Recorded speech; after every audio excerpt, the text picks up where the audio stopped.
Jalon-Vie est le prolongement d'une salle de classe que j'ai pas, mais que je peux avoir sur cette plateforme, sur YouTube. Au Québec, l'enseignement religieux est sorti des écoles à la fin des années 90 et il y eut une clause dérogatoire jusqu'à l'an 2000, année où j'ai cessé de travailler dans les écoles. Je suis, vous l'avez deviné, un enseignant en ce qu'on appelle la catéchèse, enseignement moral, enseignement religieux, à l'époque où j'étais catholique. Évidemment, moi, idéalement, d'une façon neutre, je déplore le fait que cette discipline-là, que la Bible ne soit pas enseignée à l'école. On va dire, ah, ça n'a pas d'affaire là, nanana. Bon, oui, le but de la vidéo aujourd'hui, c'est pas de débattre de ça. Mais vous conviendrez que depuis qu'on a cessé de le faire, et vous savez qu'à l'origine, toutes les communautés, les villes, les municipalités avaient un fondement chrétien, que ce soit catholique, pentecôtiste et tout. On avait à cœur, dans l'éducation des enfants, d'inculquer des valeurs humaines et spirituelles. Et les valeurs humaines et spirituelles sont encore aujourd'hui et enseignées de façon neutre, de façon civile, mais des fois, on se pose des questions. Une autre discipline qui est aussi galvaudée et qui mérite d'être mis en place, qu'on devrait en enseigner les bases, c'est celle de l'argumentation. Celle de l'argumentation et celle du respect humain, du respect d'autrui, du respect des idées des autres, du respect de la discipline, du respect de l'acte éducatif.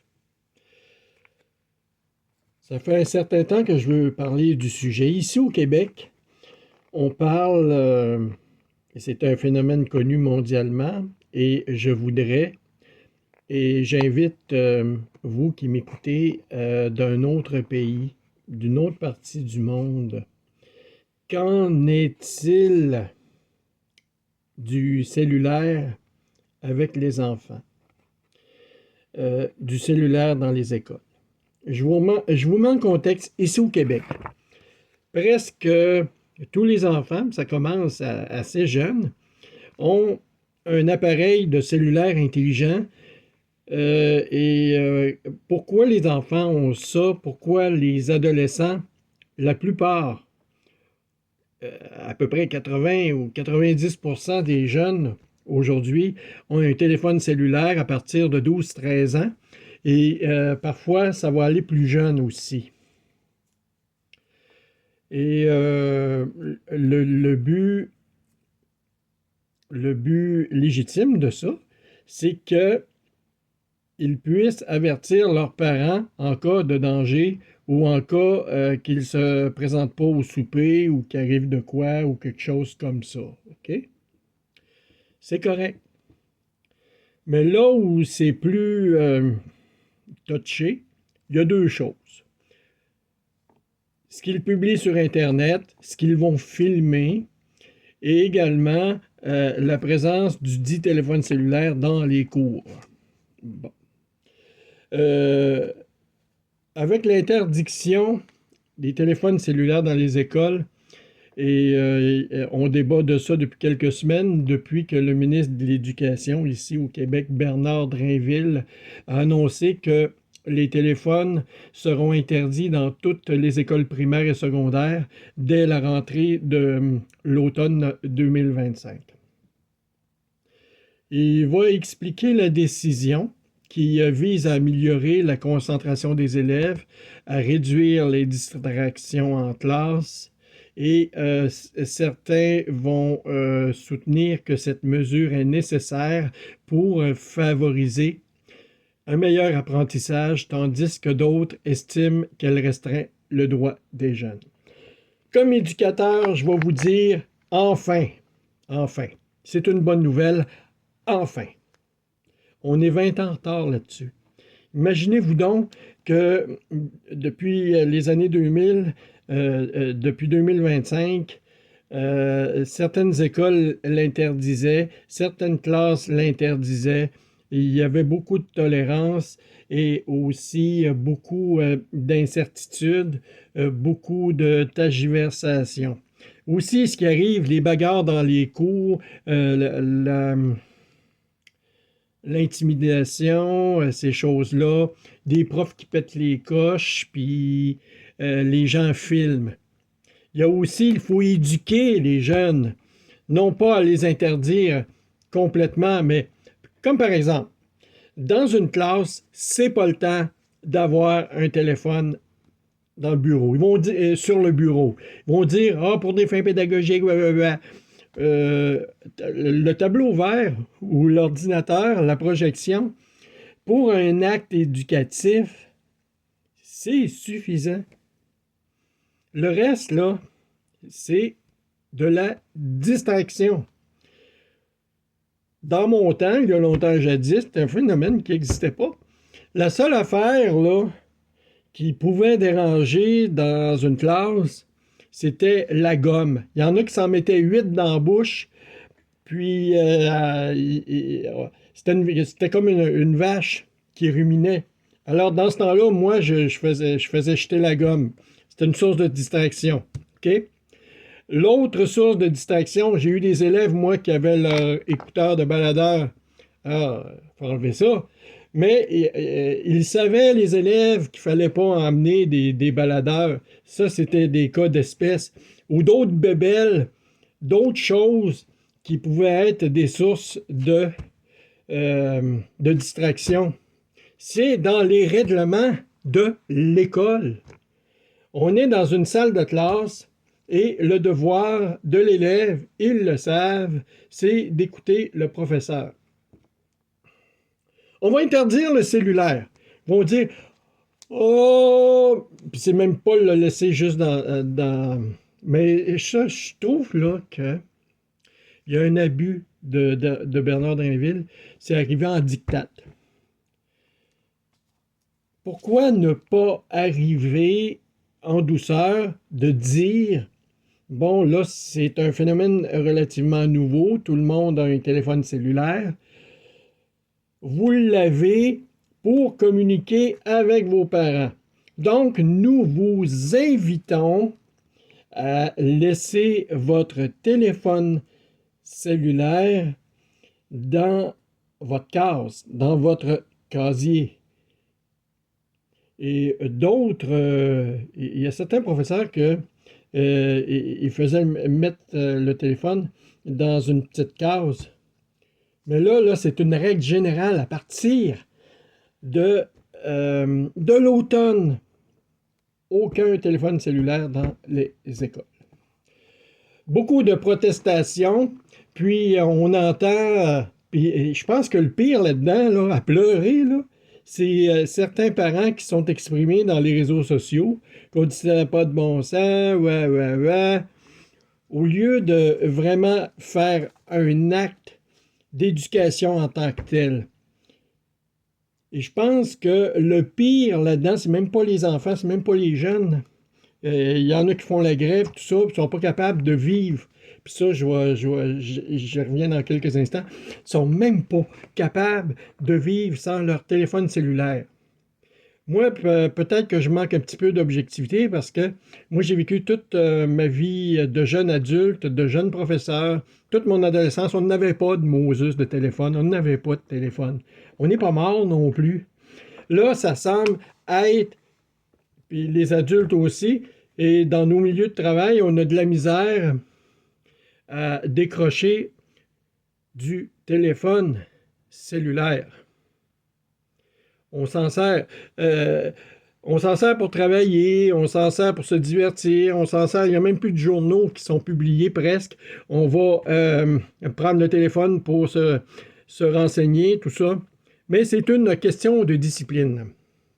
Une question de discipline.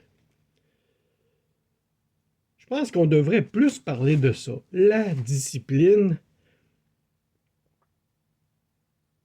pour apprendre. L'école est là pour apprendre. Et la discipline, c'est une façon d'aborder la vie. Une façon d'aborder la vie. Une façon d'encadrer l'activité humaine. Je vous parle ici de Bible, alors je vous ai préparé quelques versets quant à l'éducation des enfants dans la Bible.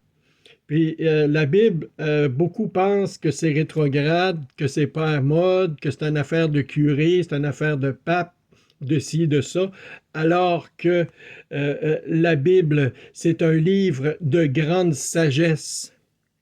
Vous savez, à ne pas écouter ce qui s'est fait dans l'histoire, à ne pas écouter, à ne pas lire les grands philosophes, les historiens, tout ça. On va répéter des erreurs. L'histoire, justement, c'est de s'y intéresser. L'histoire, c'est de ne pas répéter les erreurs du passé. Justement, on va peut-être en répéter des erreurs avec la mentalité d'ignare dont nous sommes témoins aujourd'hui. On a enlevé la philosophie des écoles, on a enlevé la religion, la Bible des écoles, la crainte de Dieu. Il ne faut pas l'oublier, si c'est quelque chose qui nous dépasse, on décide de ne pas croire puis de faire ce qu'on veut, tout ça. On est dans une société de même, une société comme ça, qui rejette les vérités, qui rejette la vérité, qui rejette Dieu. Proverbe 22, verset 6, conseille aux parents d'éduquer leurs enfants dès leur jeune âge afin qu'ils suivent le bon chemin toute la vie. L'école a été fondée pour ça, pour seconder les parents dans l'éducation afin qu'ils suivent le bon chemin toute leur vie. L'école prépare au monde du travail. On prépare à l'école les adultes de demain. Comme un tuteur, comme un jalon qui vient orienter toute la vie. Le Deutéronome, chapitre 6, versets 6 à 7, encourage les enfants, les parents plutôt, à inculquer les commandements divins à leurs enfants et à en parler régulièrement. Puis ça, c'est une autre affaire. On n'enseigne plus la Bible et les enfants ont une certaine connaissance des lois morales étriquées. On va respecter l'autre, on va endurer l'autre, tolérer. En autant qu'il ne m'écœure pas, je ne l'écœure pas. Une méchante morale, hein? Oui, toute une morale. Ils ne connaissent pas les 10 commandements de Dieu. Et les 10 commandements de Dieu, vous verrez sur ma chaîne que la Bible dans Exode, quand Moïse arrive avec les tables de la loi ont donné naissance au code de droit civil que nous connaissons encore aujourd'hui et qui a élaboré tout ce projet de société et de vie en harmonie les uns avec les autres. Ce n'est pas simplement religieux, mais c'est philosophique, c'est politique. C'est justement pour pas qu'on s'arrache les cheveux sur la tête et qu'on s'entretue. C'est pour ça que les lois existent et c'est pour ça que la discipline existe. Deutéronome 6 encourage les enfants à inculquer les commandements, à inculquer une discipline de vie pour les préparer à la vie. Et la Bible insiste sur le rôle des parents dans la transmission des valeurs et de la foi aux générations futures. C'est quoi les valeurs qu'on veut transmettre maintenant à l'école? On a l'impression, des fois, moi je vois ça, j'ai l'impression qu'ils apprennent plus grand-chose à l'école. La culture générale en prend pour son rhume, puis les enfants font ce qu'ils veulent. Il y a toute une série d'enfants rois qui font ce qu'ils veulent à la maison, puis qui font ce qu'ils veulent aussi à l'école. Et lorsque le ministère de l'Éducation arrive avec un tel règlement d'interdiction des téléphones cellulaires à l'école, de même pas le rentrer à l'intérieur de l'école, je pense qu'ils vont avoir de la misère, mais ils devraient assouplir leur règlement. Des réactions? Je vous invite à réagir à mes propos. Moi, je suis pas quelqu'un de script, je suis pas quelqu'un qui va écrire un texte suivi puis qui va vous le lire, là.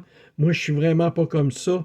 Moi, mon style professoral, c'est que je trace des grandes lignes, puis je vous dis justement le fond de ma pensée. Si j'en échappe des bouts pendant la vidéo, veuillez, s'il vous plaît, poliment, dans le respect, m'indiquer ce à quoi je devrais me rétracter. Et puis même, j'arrive comme ça, acheter des galets dans l'eau, la pierre dans la mare, comme je me plais à le dire. C'est justement pour susciter la réaction, susciter des échanges aussi. C'est important de pouvoir le faire. Dernièrement, sur plusieurs plateformes, j'entendais des arguments de broche à foin, là, des jugements à l'emporte-pièce. Pas des enfants, pas des jeunes, des parents. Ah, qu'est-ce qu'on va faire s'il y a une catastrophe qui arrive? Ben, il y a les pompiers, il y a les policiers. Eux autres vont s'occuper de communiquer avec acquis de droit s'il arrive de quoi. Ah non, tout le monde, il arrive de quoi? Qu'il y a un chat qui se fait écraser sur le bord du chemin dans la cour d'école. Chacun va prendre son Moses de téléphone puis s'en va filmer ça. Aussi, c'est une autre affaire qu'il faut éduquer le monde à ne pas filmer d'autres personnes sans leur consentement, puis publier ça sans leur consentement sur Facebook puis d'autres plateformes. Ça prend le consentement d'une autre personne. Du moment qu'on photographie quelqu'un, qu'on va filmer des personnes, ça prend leur consentement. Il y en a qui s'en occupent pas. Publie ça, ben ouais, puis la réputation de la personne et des autres personnes sont entachées. Ah, c'est pour dénoncer des affaires, ouais. Mais encore là, oui, des fois, mais moi, j'ai bien de la misère avec ça. Il arrive un chat écrasé, ben ils sortent le téléphone, ils font ça. Ou les batailles dans les cours d'école, il y en a qui se font tabasser, parfois à mort, qui sont pas mal blessés, qui sont pas mal maganés. Je suis québécois, je suis québécois. Si d'Europe vous m'écoutez, j'ai un certain accent je viens de Québec, au Canada. Je m'en excuse. Si il y a des expressions que vous comprenez moins, gênez-vous pas. Ne vous gênez surtout pas. Faites-moi clarifier les propos, s'il vous plaît, pour ne pas rester dans l'ignorance. J'en serai vraiment pas insulté. Alors, d'autres qui se font maganer, tabasser. Maganer, ça veut dire être vraiment mal en point. Magané, c'est mal en point. C'est une expression, vous ne trouverez pas ça dans le Larousse. Vraiment mal en point, puis de filmer la personne qui se fait battre, puis pas y porter secours, puis filmer ça. Ouais, le seul souci, c'est de vouloir faire des belles images, faire sensation, être le premier à publier ça sur Facebook, être le premier à publier ça sur YouTube, puis dire « Ah, c'est arrivé après-midi à mon école, blablabla. »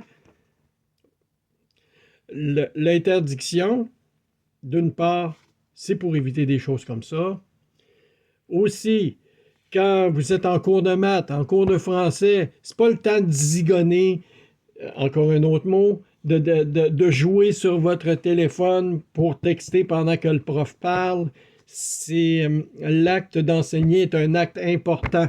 Pensez à votre enseignant, que lui, il prend la peine de vous expliquer les notions. Il veut que vous réussissiez. Et aussi, vous n'êtes pas là pour perdre votre temps. Vous êtes là pour apprendre. Dites ça à vos jeunes. Ils vont avoir le temps en masse après. Aussi, les échanges, la sociabilité. La vie sociale en prend pour son rhume depuis que le téléphone cellulaire existe et que tout le monde en a un. 90% du monde entier a au moins un téléphone cellulaire en sa possession. On en a besoin pour le travail, on en a besoin pour nos fonctions. On en a besoin, je mets ça entre guillemets, pour notre vie de tous les jours, pour avoir l'heure, pour être joignable en tout temps. Si moi j'avais le moyen de m'en défaire, je pense que je le ferais, mais je peux pas. Je dois être rejoignable en tout temps. Les lignes de maison, ça existe pratiquement plus parce que les téléphones rentraient tout le temps ou les téléphones rentrent tout le temps quand on n'est pas là, quand on est absent. Donc, à peu près 75 à 80%, si c'est pas plus, ont des téléphones mobiles. Il n'y a pratiquement pas de téléphone fixe dans la plupart des logements, dans la plupart des résidences. Je vous parle de la réalité du Québec. J'aimerais vous entendre, vous qui êtes en France, qui m'écoutez en Afrique. Dites-moi, est-ce que les téléphones cellulaires sont interdits dans l'école? Est-ce qu'on l'interdit? Est-ce qu'on le permet? J'ai pas eu le temps de faire la recherche à ce niveau-là, mais j'aimerais vous entendre là-dessus.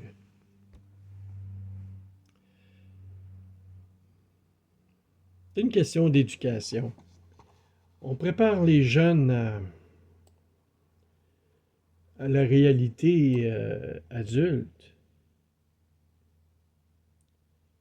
Même les adultes, il faut se parler au niveau pour le téléphone cellulaire. C'est pas facile de décrocher de ça, mais à un moment donné, faut se concentrer. Dans les salles de cinéma, on va dire au début, quand le film commence, de serrer son téléphone, de baisser la sonnerie. Dans les églises également, le prédicateur doit indiquer, mais il se met à prêcher, lui-là, puis il entend des ting, ting, les petites sonneries de SMS. Pire que ça, une sonnerie qui retentit, une chanson de Rihanna, la dernière, qui sert de sonnerie, en pleine église. Donc, il faut se ramasser. Il faut ramasser ses enfants. Il faut se ramasser. Je trouve, oui, je l'ai dit au début, je trouve le règlement de Bernard Drinville trop sévère. Arrive trop tard avec ça. Trop avancé dans les événements. Il aurait fallu sévir avant, ça aurait fait moins de chichi, moins de chiard, moins de tapage. On arrive en retard avec ça. On est en retard avec ça. On est en retard. Vraiment.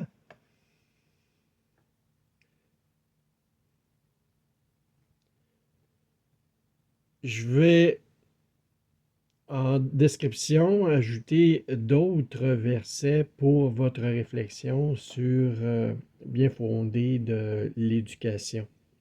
Hébreux 12, verset 7 rappelle que Dieu traite ses enfants avec discipline, tout comme un père corrige son fils. Les parents maintenant ont peur parce que peut-être qu'ils ont été traumatisés, on- il y a tellement de signalements à la DPJ et d'autres cultures aussi, de battre avec le fouet. Même celui qui ménage sa verge haït son fils. On prend pas ça au pied de la lettre, là, c'est ça, c'est dans Proverbe 13, 24. On punissait les enfants avec une verge, avec un bâton. Hey, il y a moyen de faire des petites punitions. Je pense que enlever le cellulaire aux enfants, c'est la pire des punitions. Également, ça vaut la peine de leur montrer que la vie, c'est pas ça. Il y a beaucoup de distractions liées au cellulaire. Je ferai d'autres capsules